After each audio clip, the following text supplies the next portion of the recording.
School শেষে সাঙ্গু নদীতে নেমে পড়েন নৌকা নিয়ে। যে আয় হয় তা দিয়ে বেতন যোগান শিক্ষক, কর্মচারী ও নিজের সংসারে। শিক্ষার আলো জ্বালিয়ে রাখতে ব্যতিক্রমী এই দৃষ্টান্ত বান্দরবানের তিন্দু বিদ্যালয়ের প্রধান শিক্ষক বামং খিয়াং মিলেনের। সারা দেশে আলোড়ন তোলা এই বিষয়টি নজরে আসার পর বিদ্যালয়টি জাতীয়করণের নির্দেশ দিয়েছেন প্রধানমন্ত্রী। হাতে বৈঠা, চোখে দায়িত্বের ভার। নদীতে যাত্রী পারাপার করেই শুরু হয় দিন।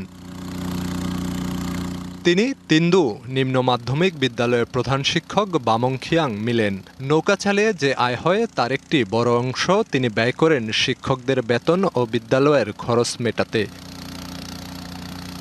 বৈঠার প্রতিটি টানে তিনি শুধু নৌকা এগিয়ে নেন না, এগিয়ে নেন একটি বিদ্যালয় আর অসংখ্য শিক্ষার্থীর ভবিষ্যৎ।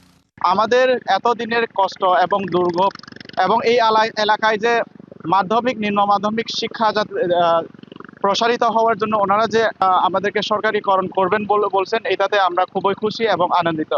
থানচি থেকে ২৫ কিলোমিটার দূরে দুর্গম তিন্দু ইউনিয়ন। এই প্রত্যন্ত জনপদেই তিন্দু নিম্ন মাধ্যমিক বিদ্যালয়। ষষ্ঠ থেকে নবম শ্রেণী পর্যন্ত ৫৬ জন শিক্ষার্থী রয়েছে বিদ্যালয়টিতে। অর্থ সংকটে দীর্ঘদিন ধরেই ধুঁকছিল।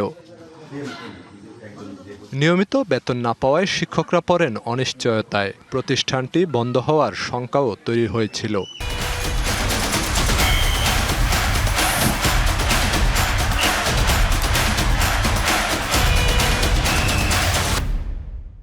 ঠিক তখনই স্কুলটি রক্ষার দায়িত্ব কাঁধে তুলে নেন মিলেন। শিক্ষকতার পাশাপাশি শুরু করেন নৌকা চালানো। এই সংগ্রামী সাপনিক মানুষের গল্প আলোড়ন তোলে পুরো দেশে। নজরে আসে প্রধানমন্ত্রীরও। জাতীয়করণ হতে যাচ্ছে বিদ্যালয়টি।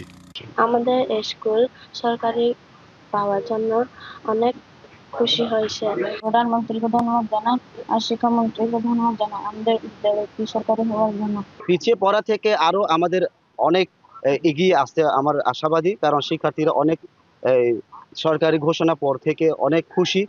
এলাকায় বইছে আনন্দের জোয়ার। খুশি অভিভাবক সহ স্থানীয় জনপ্রতিনিধিরা। তো আমাদের পুরা তিন্দু ইউনিয়নে একটা মাধ্যমিক স্কুল, এখানে আমাদের শিক্ষা, আমাদের এটা সরকারকরণ যদি হয়ে যায় তাহলে আমরা শিক্ষা আলোটাকে আরো বেড়ে নিয়ে আসতে পারবো বলে আশা করি। নিজ আগ্রহে এটিকে আমাদের জন্য এত বড় একটা সুখবরের ব্যবস্থা করে দিয়েছেন। এটার জন্য মাননীয় প্রধানমন্ত্রীর কাছে প্রশাসন তো তেমন কিছু না, পুরো বান্দরবানবাসীর পক্ষ থেকে আসলে কৃতজ্ঞতা জানাই। দ্রুত জাতীয়করণের মাধ্যমে এগিয়ে যাবে প্রতিষ্ঠানটি। এখান থেকে জন্ম হবে আরও বামং খিয়াং মিলেনের, এমন প্রত্যাশা সবার।